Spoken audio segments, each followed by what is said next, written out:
Assalamualaikum warahmatullahi wabarakatuh.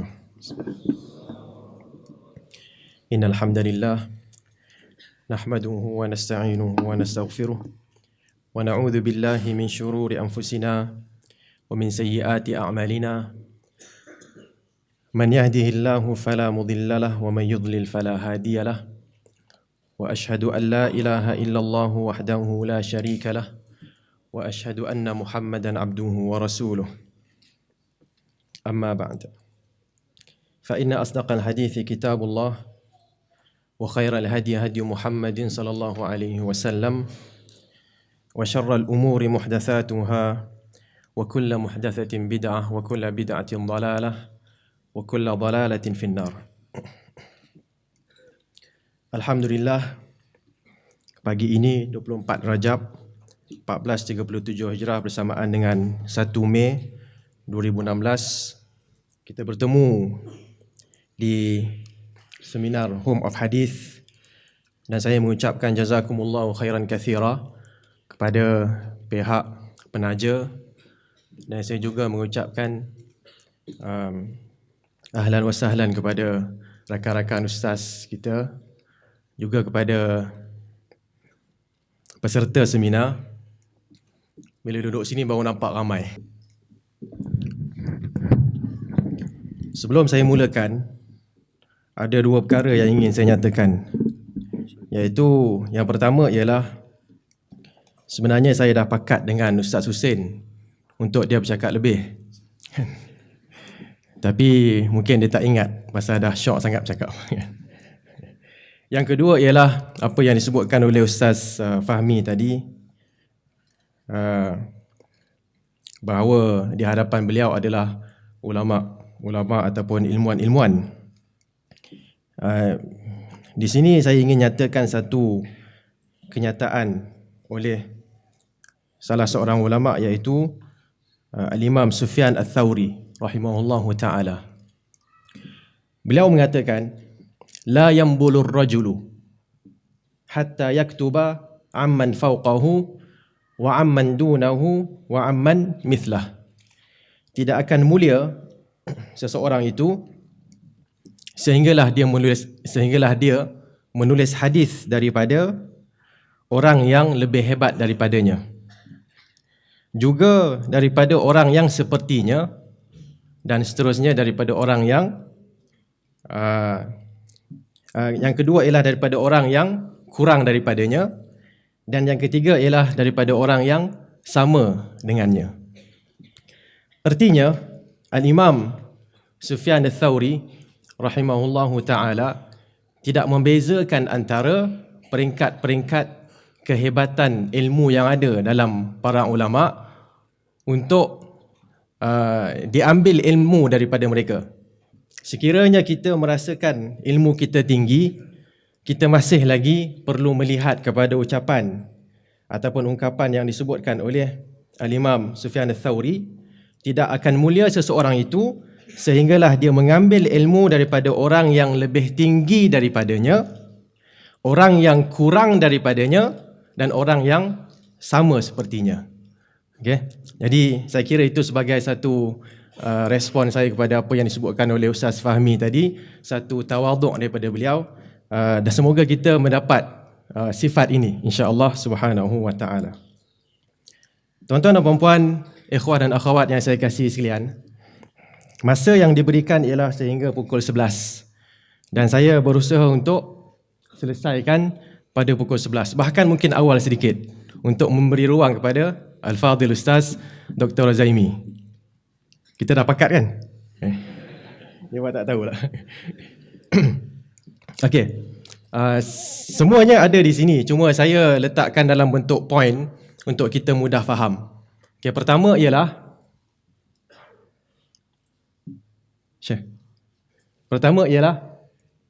sebagai pendahuluan, Al-Quran tidak boleh dipisahkan daripada Al-Hadis, namun pengajian Al-Quran lebih maju berbanding pengajian Al-Hadis. Kenapa? Kerana Al-Quran mutawatir dan hadis pula pelbagai. Okay, itu ringkasan untuk pendahuluan di sini. Bahawa secara prinsipnya kita tidak boleh membezakan antara Al-Quran dan Al-Hadis. kita wajib menerima kedua-duanya. Seperti yang telah disebutkan tadi oleh Al-Fadhil Ustazuna Syekh Hussein. Kan, farudduhu ilallahi war rasul. Kembalikanlah kepada Allah dan Rasul. Okay, dan begitu banyak ayat-ayat yang menunjukkan ketaatan kepada Allah dan ketaatan kepada Rasulullah sallallahu alaihi wasallam adalah dua perkara yang tidak boleh diasingkan. Kita tak boleh pilih ambil Al-Quran sahaja, sebagaimana kita tidak boleh pilih ambil hadis sahaja. Okey. Itu dasar yang paling utama. Tetapi kita dapati selepas itu bidang Al-Quran alhamdulillah banyak dipelajari, banyak diterokai. Berbeza dengan bidang hadis. Kalau kita lihat di Malaysia dulu pun bila saya nak buat PhD dengan Al-Fadhil Profesor Abu Laith, Dr. Abu Laith, kan, dia selalu puji Maulana Nasai. Okay? Beliau mengatakan bila saya nak buat ketokohan tentang ketokohan hadis di Malaysia, jadi dia tengok muka saya dan dia kata pada saya, siapa yang kamu nak tulis tentangnya? Saya jawablah, Syekh Idris Al-Marbawi. Dia kata, pertama orang dah buat dah tentang Syekh Idris Al-Marbawi, kan, tuan punya kamus Marbawi tu. Okay? Jadi saya kata, tak apa, saya nak buat juga. Dia tanya saya, siapa dia? Saya dah fikir. Saya baru nak cakap je, dia dah kata dah, kat Malaysia ni tak usah carilah. Kan? Tak jumpa. Kalau kau cari di India banyak, ramai. Kan? Dia memang jenis suka gitu. Kan? Dia suka angkat diri dia. Tapi tak apalah. Kan? Ilmu dia pun memang tinggi kan? Jadi saya pun pasrah lah. Saya kata tak boleh nak buat. Jadi saya ubah kepada tajuk lain. Okay? Tapi mungkin boleh jumpa lagi kan? Tapi secara umumnya, pakar iaitu Profesor Abu Laith mengatakan pengajian hadis di Malaysia adalah pada peringkat yang dasar, pada peringkat yang awal. Okay? Jadi perlu dipergiatkan lagi. Dan saya timbulkan satu soalan di sini. Atas sekali. Okay. Saya timbulkan satu soalan di sini, iaitu kenapa? Kenapa pengajian hadis kurang mendapat sambutan berbeza dengan kajian Al-Quran? Maksudnya kenapa kajian Al-Quran lebih advance, lebih maju berbanding dengan kajian hadis? Dan saya mengatakan, yang saya senang nak jawab kalau orang tanya soalan ni, saya akan mengatakan kerana Al-Quran adalah mutawatir. Kan, mutawatir artinya ambil Al-Quran yang bermula dengan Al-Fatihah, berakhir dengan An-Nas, dan buat kajian.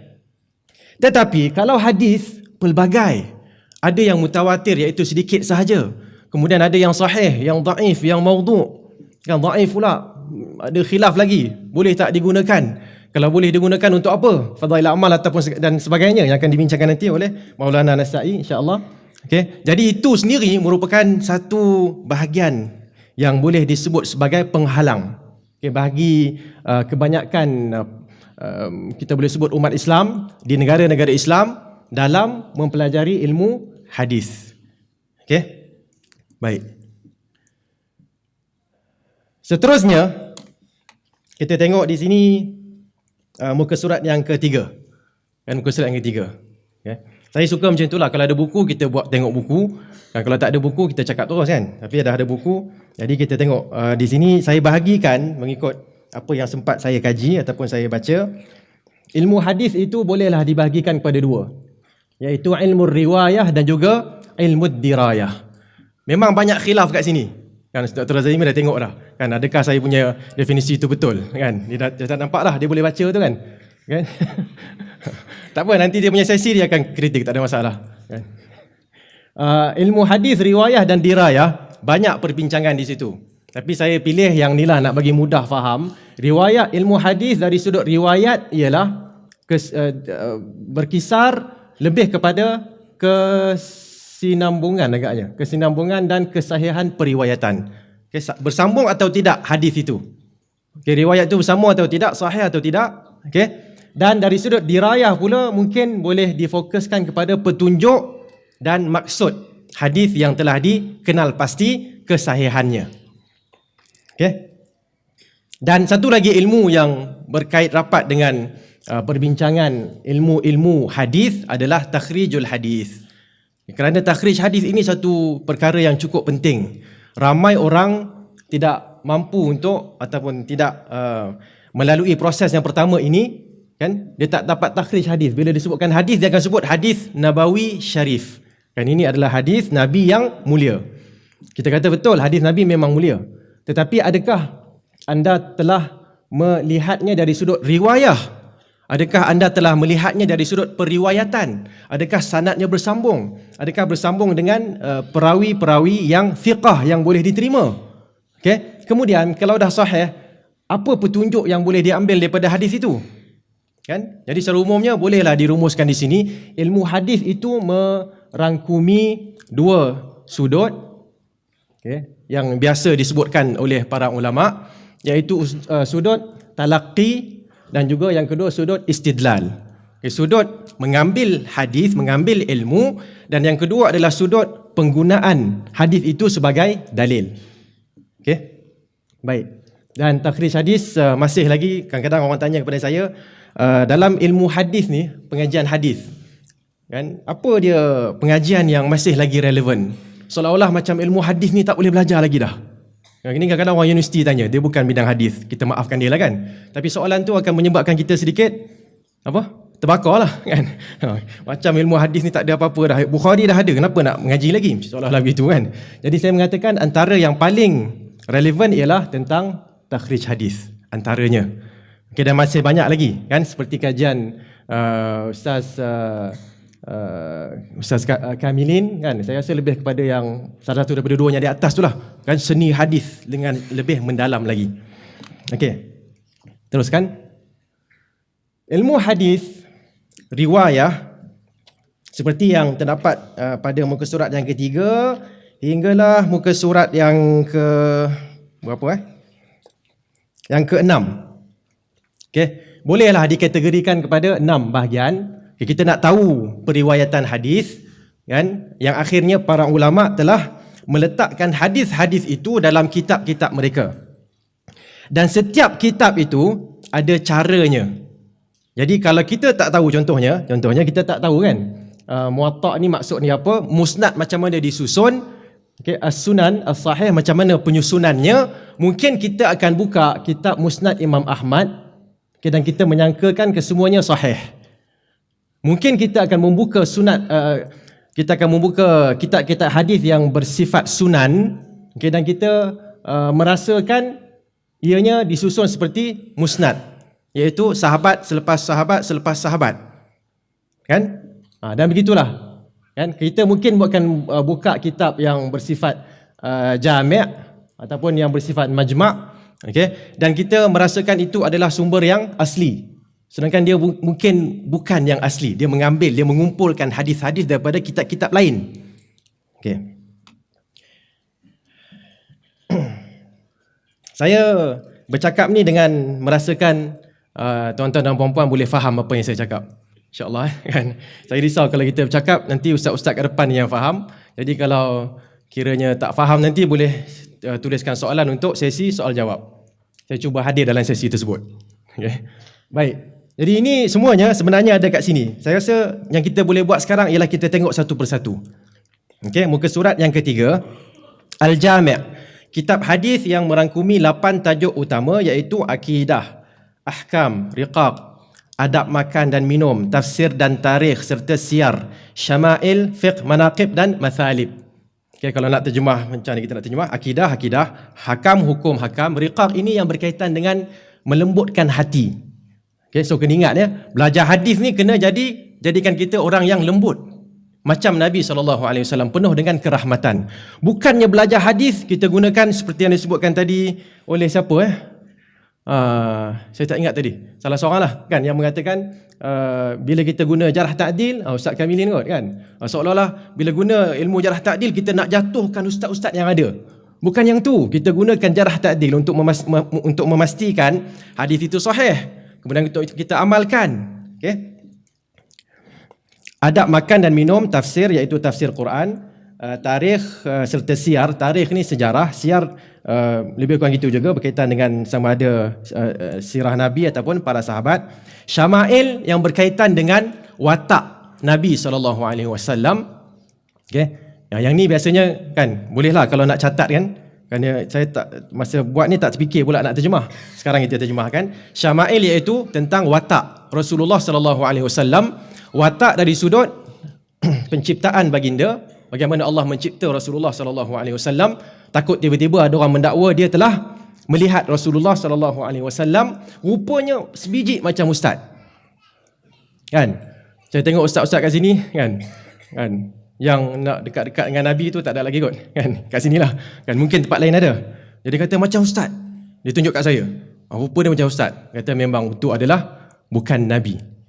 Kan? Kenapa? Kerana Nabi ada wajahnya yang tersendiri yang boleh kita faham daripada kitab-kitab ataupun hadis-hadis berkaitan dengan syama'il, sifat wajah Nabi SAW. Okay? Contohnya janggutnya yang begitu lebat, kan? Hidungnya yang mancung, dan mancung pula dia mancung yang tajam, bukan mancung yang kembang. Okay? Okay. Kemudian fiqh, manaqib dan mathalib. Manaqib itu ialah cerita ataupun hadis berkenaan dengan fadilat. Individu-individu yang dinyatakan oleh Nabi SAW, dan mathalib pula ialah cerita tentang sebaliknya. Okay? Sesuatu yang tidak baik tentang individu tertentu. Jadi ini kitab-kitabnya, kitab Sahih Al-Bukhari, nama dia kat sini panjanglah kan, Al-Jami'us Sahih Al-Musnad Al-Mukhtasar min Umuri Rasulillah sallallahu alaihi wasallam wa sunanihi wa ayyamih. Ini Sahih Al-Bukhari. Kemudian Sahih Muslim, okey, Jami' At-Tirmizi juga, itu sebagai contoh sahaja. Keduanya ialah Al-Muwatta, iaitu kitab hadis yang disusun mengikut bab-bab fiqh, merangkumi hadis marfu', mauquf dan maqtu'. Okey, hadis marfu', mauquf, maqtu'. Okey, yang tadi itu lebih kepada hadis marfu', iaitu yang disandarkan kepada Nabi SAW. Hadis mauquf pula ialah yang disandarkan kepada para sahabat, manakala hadis maqtu' yang disandarkan kepada tabi'in dan seterusnya.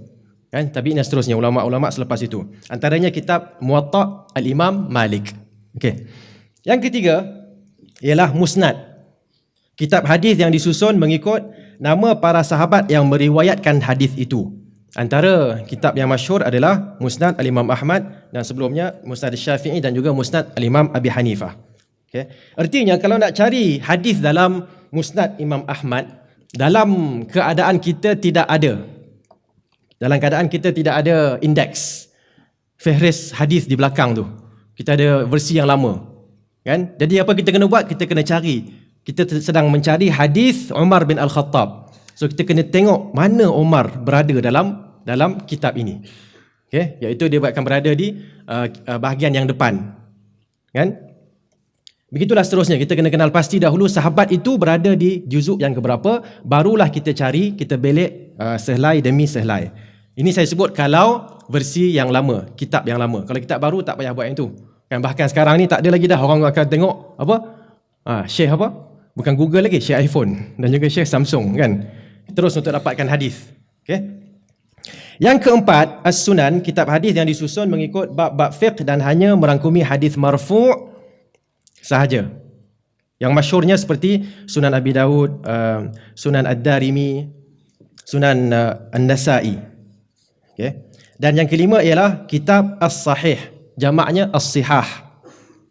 Kitab hadis yang disusun dengan mengumpulkan hadis yang sahih sahaja, seperti Sahih Bukhari, Sahih Muslim, Sahih Ibn Khuzaimah. Dan kita perhatikan di sini, nama Sahih Bukhari diulangi 2 kali, kan? Kat depan muka surat 3 dah ada, sini pun ada. Artinya kitab Sahih Bukhari itu mengandungi 2 sifat. Jadi tak salah pun kita membawa 2 sifat. Sebagai seorang pensyarah lah kita. Sebagai seorang suami yang mithali, insya-Allah begitulah kita. Kan, sebagai seorang anak yang saleh kita juga, kan? Dan satu masa nanti sebagai seorang datuk, kan? Dah jadi atuk maksudnya dapat cucu. Okey, insya-Allah. Baik. Yang keenam ialah al-majma' ataupun al-majami', iaitu kitab hadis yang mengumpulkan hadis daripada beberapa kitab dan disusun kembali. Okey. Contohnya kat sini Jami'ul Usul min Haditsir Rasul lil Imam Ibn Al-Athir, ini yang masyhurnya, dan juga yang sebelumnya At-Tajrid lis-Sihah was Sunan. Okey.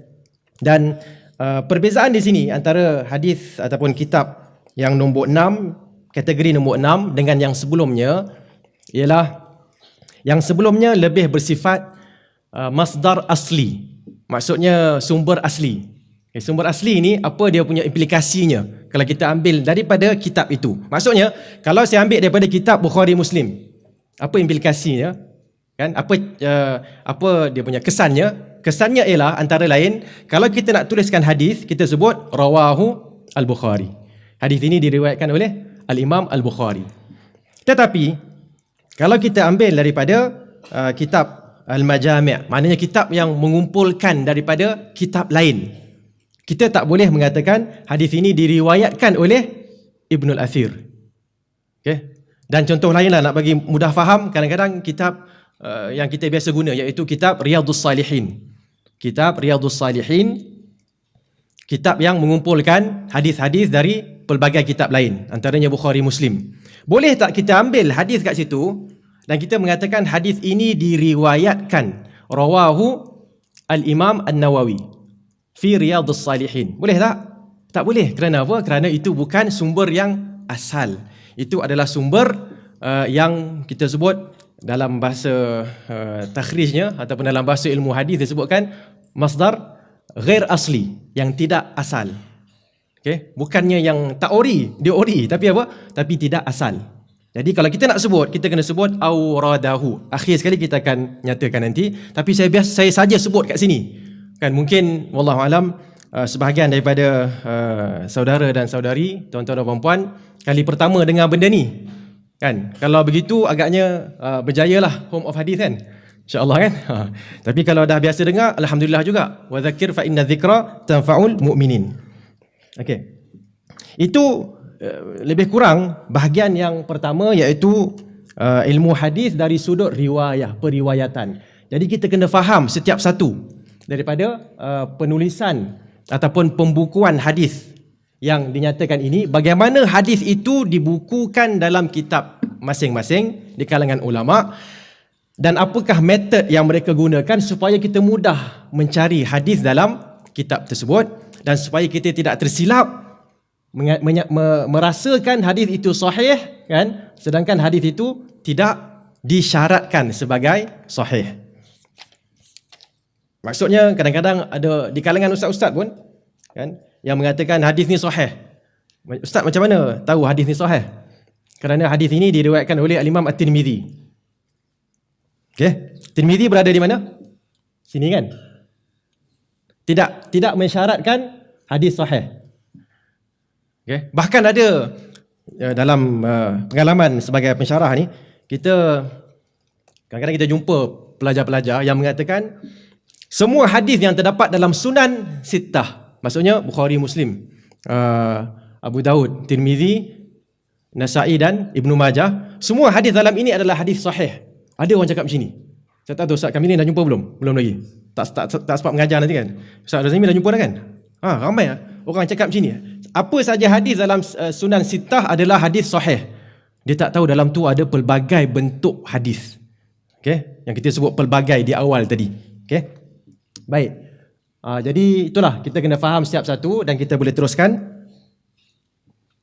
Ilmu hadis dari sudut dirayah antara lain merangkumi gharibul hadis, ikhtilaful hadis, ilmu rijal, ilmu mustalahil hadis, al-mawdu'at dan al-wadda'in. Okay, dan semuanya ada di sini pada muka surat yang ke 6. Gharibul hadis. Apa itu gharibul hadis? Gharib maksudnya ganjil. Okay. Lafaz yang ganjil dalam hadis. Jadi kitab berkenaan dengan gharibul hadis adalah kitab hadis yang menghuraikan maksud-maksud bagi perkataan-perkataan yang sukar difahami dalam hadis. Okay. Dan ulama kita memang mereka ada ilmu yang tinggi. Mereka boleh kesan hadis ini kalau saya cakap orang tak faham. Jadi dia akan huraikan maksud hadis ini adalah sekian-sekian. Perkataan ini kalau disebutkan, dibiarkan begitu sahaja, tak ramai yang faham. Jadi mereka akan keluarkan perkataan-perkataan tersebut dan mereka akan nyatakan perkataan ini maksudnya ialah seperti ini dan ini. Okay. Contohnya gharibul hadis dari Imam Abdullah bin Muslim bin Qutaibah, Ibnu Qutaibah. Masyhurnya gelaran beliau begitu, dikenali sebagai Ibnu Qutaibah. Dan juga An-Nihayah fi Gharibil Hadis wal Athar lil Imam Ibn al-Athir rahimahullahu taala. Di samping banyak lagi kitab-kitab yang lain. Okay? Jadi kalau kita katalah kita terbaca satu hadis, kan, kita dalam perpustakaan yang besar, kita terbaca satu hadis, apa maksudnya tak tahu, cari buku-buku ini untuk kita keluarkan maksud perkataan tersebut. Yang kedua ialah ikhtilaful hadis, iaitu kitab hadis yang meleraikan percanggahan yang zahir antara satu hadis dengan hadis yang lain. Okey, ini namanya mukhtaliful hadis, ataupun dengan yang selainnya. Ini namanya mushkil al-hadis. Okey. Tuan-tuan dan puan-puan, kalau ada pen, kan? Okey, boleh garis atau bulatkan perkataan zahir. Okey, zahir. Ada kan? Percanggahan yang zahir. Kenapa saya mengatakan demikian? Kerana dalam hadis sebenarnya tak ada percanggahan. Dengan syarat apa? Dengan syarat hadis itu hadis yang sahih. Takkan bercanggah punya. Okey, kerana semuanya adalah wahyu.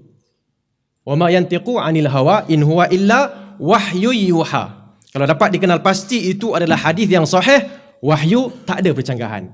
Tapi masalahnya ialah kadang-kadang kita rasa hadis itu sahih, sedangkan hadis itu palsu, bercanggahan dengan hadis lain yang memang sahih. Satu. Yang kedua, hadis sahih dengan hadis sahih, tapi kita disebabkan ilmu kita tak sampai lagi, kita merasakan hadis yang dua ini bercanggahan. Sedangkan kalau kita tanya mana-mana ulama, mereka akan mengatakan hadis pertama maksudnya sekian-sekian, hadis kedua maksudnya sekian-sekian. Hadis pertama itu sebelum hijrah, hadis kedua selepas hijrah. Kan? Banyaklah contoh-contoh yang berada dalam kategori ini. Dan kalau saya nak terfikir satu contoh kat sini, kan, sebelum saya teruskan ni, kerana saya kadang-kadang kita sebagai ustaz ni, kita jalan macam tu je, tak buat contoh pun. Pasal apa? Contoh dah banyak kat kita. Kan? Tapi kesian pada orang yang mendengar. Duk tunggu contoh, apa contoh ustaz nak bawa? Tak ada contoh. Kan? Jadi saya rasa kita bawa satu contoh kat sini, mungkin contoh yang sesuai. Agaknya bila Maimunah radhiyallahu anha mengatakan bahawa Rasulullah telah kahwin dengan beliau dalam keadaan Rasulullah adalah halal. Okey, wa huwa halal. Dan Ibnu Mas'ud, Ibnu Abbas radhiyallahu anhu, anak saudara Maimunah, mengatakan Rasulullah telah kahwin dengan makcik saya dalam keadaan dia haram. Okey, saja saya bawa perkataan tu. Memang itu perkataan al-hadis tu. Halal maksudnya telah pun tahallul daripada haji. Okey, haram pula maksudnya telah belum lagi, kan? Belum lagi tahallul daripada haji, masih lagi berihram. Okey, jadi nampak bercanggah sedangkan dua-duanya hadis yang sahih. Jadi di sini ulama kita mengatakan masuk dalam ilmu ini, ilmu mukhtaliful hadis, hadis yang nampak zahirnya bercanggahan. Lalu mereka mengatakan bahawa hadis Maimunah adalah lebih rajih. Lebih rajih kerana Maimunah adalah sahibatul qissah. Dia adalah empunya kisah. Dia yang lebih mengetahui apa yang berlaku. Ibnu Abbas peringkat yang kedua. Mungkin ada sebahagian yang dia tak perasan. Kan, dia ingatkan Nabi dah tak tahallul lagi dah kahwin dah. Kan? Jadi mungkin itu adalah satu ilmu baru pada Ibnu Abbas, sedangkan tidak begitu. Okay, jadi begitulah antara contoh yang boleh kita bawakan di sini. Dan kitab-kitabnya banyak, antaranya ialah yang dikarang oleh Al-Imam Asy-Syafi'i rahimahullahu taala bertajuk Ikhtilaful Hadis, dan yang masyhur juga Ta'wil Mukhtalif Al-Hadis oleh Al-Imam Ibn Qutaybah, dan juga Syarah Mushkilil Athar oleh Al-Imam Abu Ja'far At-Tahawi. Okey, bezakan sedikit antara mukhtalif dengan mushkil. Ikhtilaful hadis, mukhtaliful hadis sama. Mushkilul hadis lebih besar lagi. Okey, di mana kalau hadis dengan hadis nampak bercanggah secara zahir, ini bidang mukhtaliful hadis. Tetapi kalau hadis bercanggah dengan Al-Quran, bercanggah dengan teori, bercanggah dengan waqi', dengan fenomena semasa dan sebagainya, itu masuk dalam mushkil hadis. Okey. Seterusnya yang ketiga ialah ilmu rijal. Pakarnya ada di sini iaitu Ustaz Kamilin. Jadi saya tak berhak nak cakap banyak-banyak. Kan takut saya kena kritik nanti. Saya risau dia kritik, kan. Okey. Berkenaan ilmu rijal ini kitab yang menjelaskan tentang periwayat hadis. Okey. Dan tuan-tuan dan puan-puan kena ingat bagaimana hebatnya ulama hadis dahulu. Mereka mencatatkan setiap kehadiran. Katalah kalau zaman kita berada zaman dahulu, cuba bayangkan sedikit kan. Zaman dulu tak ada aircon apa semua, tiba-tiba kita berada di tengah padang pasir, gitulah kan kalau nak bayangkan. Okey, Syekh datang di depan untuk mengajar hadis. Kita pun duduk kan. Ada seorang datang lambat. Okey, pencatat akan mengatakan dia datang lambat. Apa implikasinya? Apa kesannya? Kesannya ialah tiba-tiba dia riwayat lebih daripada orang yang datang awal. Okay? Jadi cek balik semula. Kenapa dia riwayat lebih daripada orang yang datang awal tetapi banyak bercanggahan? Cek balik semula, datang lambat. Bila datang lambat apa jadi? Dia akan ambil daripada nota kawan-kawan dia. Nota kawan-kawan yang tulis dia tahulah apa dia tulis. Tapi yang baca ni dia tak tahu baca. Dia mungkin salah baca. Kenapa dia salah baca? Kerana zaman dulu tak ada noktah. Okay. Tuan-tuan tengok sinilah. At-Tarikh Al-Kabir. Cuba buang ta tu dengan ya, dengan kha, dengan ba, dengan ya. Nak baca apa? Nak baca apa? Ini baru yang ni. Belum lagi innamal, cuba bayangkan je, innamal a'malu binniyat, nun tak ada, hamzah tak ada, okey, ba tak ada, nun tak ada, ya tak ada, ta tak ada. Dengan harakat pun tak ada. Macam mana nak buat tu? Okay, jadi itulah yang berlaku kadang-kadang. Al-habbatus sauda kan? Habbat sauda kita semua tahu. Ada yang bacanya al-hayyatus sauda. Okay, iaitu apa? Ular yang hitam. Okay, jadi dia pun bagi bila orang datang sakit apa semua, tak apa. Kau makan ular hitam. Kan? Kobra tu, potong makan. Kan? Okay. Jadi itu kesilapan. Dan kitab yang membicarakan tentang rijal, ulama-ulama periwayat hadis ialah yang ternyata di sinilah, antaranya ta yang paling masyhur, Taqribut Tahdzib. Okey, berkenaan dengan periwayat itu adalah berkenaan dengan periwayat yang thiqah dan du'afa, campur dua-dua sekali. Okey, yang kedua B berkenaan dengan periwayat yang dhaif sahaja. Okey, ketiga berkenaan dengan periwayat yang thiqah sahaja. Okey, seterusnya di kalangan sahabat sahaja ada juga kitab-kitab yang khas.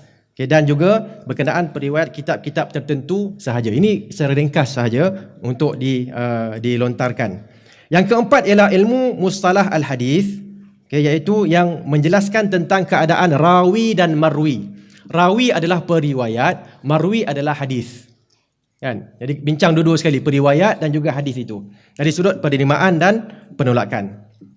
Maudu'at dan wadda'in ialah kitab yang menjelaskan tentang hadis-hadis yang maudhu' dan periwayat yang memalsukan hadis-hadis Nabi SAW. Okay, jadi begitu ringkasan bagi dua yang kita nyatakan tadi. Dan sekarang kita masuk kepada yang ketiga, iaitu ilmu takhrij al-hadis. Ringkasan di sini ialah ada dua metod. Kan? Apa yang saya tulis ni saya ringkaskan di sini. Ada metod turas, metod moden. Turas adalah silam. Kan, metod yang lama ada 6 pada muka surat yang ke-10 dan 11, dan ada juga metod yang moden, okey, yang iaitu yang pada muka surat yang ke-11 yang menggunakan apa? Yang menggunakan sama ada perisian komputer ataupun internet terus. Nak cari hadis sekarang ni cukup senang. Dahulunya para ulama perlu musafir sebulan pergi sebulan balik untuk dapatkan satu hadis. Sekarang ni kita hanya perlukan wifi untuk dapatkan berpuluh-puluh hadis. Sebab tu kadang-kadang ustaz-ustaz ni, kan, pengalaman saya lah kan, kalau saya diminta untuk ceramah, saya akan pastikan apa? Ada wifi. Kan, pasal apa? Kan, ustaz ceramah petang ni, bagi tazkirah sikit. Nak cakap apa lah? Kan, pasal kita datang nak santai, tiba-tiba orang minta ceramah. Kan? Jadi saya pun cari ayat Quran, ambil copy paste. Ambil hadis pula, copy paste. Kan? Tapi nak ceramah tak boleh copy paste lah. Kan? Nak ceramah tu kena huraikan hadis ini bermaksud sekian-sekian, sambil-sambil tengok tu. Pastikan bateri tu tak mati. Okay? Baik. Teruskan. Ada? Boleh teruskan? Takhrij hadis turas ni, skip ni semua ada kat sini. Boleh baca je, insya-Allah. Okay. Lagi. Takhrij hadis moden, internet dan perisian komputer. Okay. Dan lagi apa dia yang ada kat sini?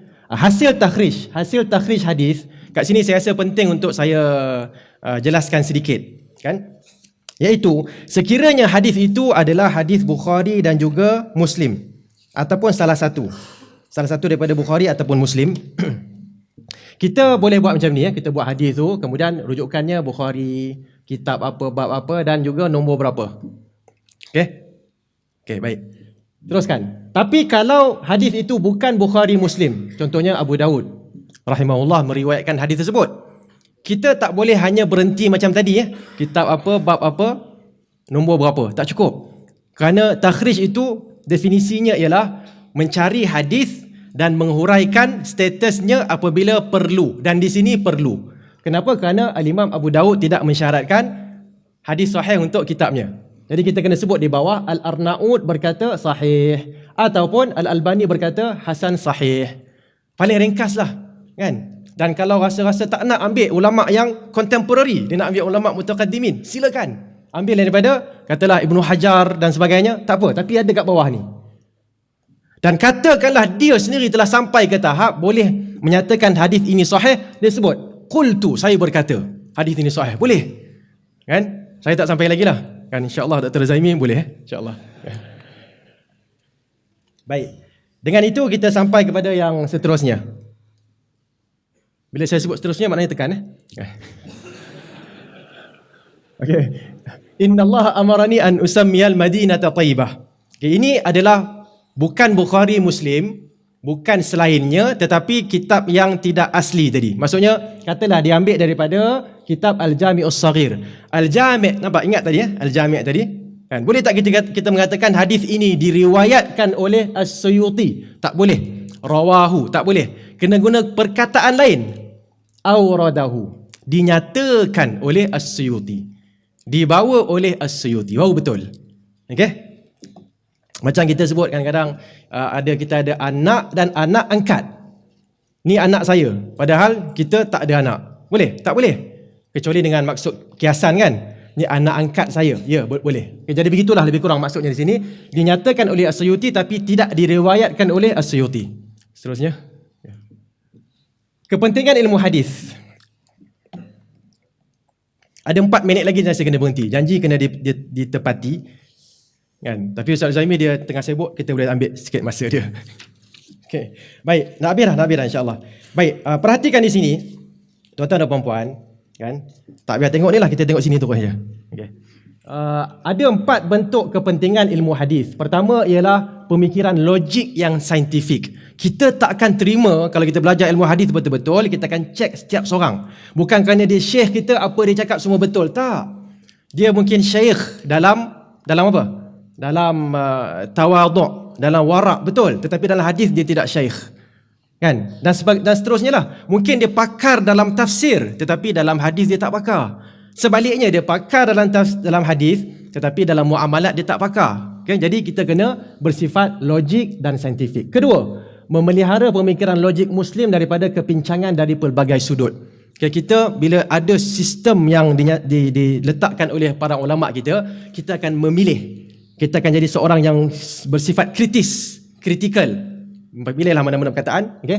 Dan kita jelas kalau sesiapa bawa satu kenyataan, kita dah boleh scan kenyataan tersebut. Dia sebut satu hadis, kita scan. Hadis ni nampak macam tak betul ya.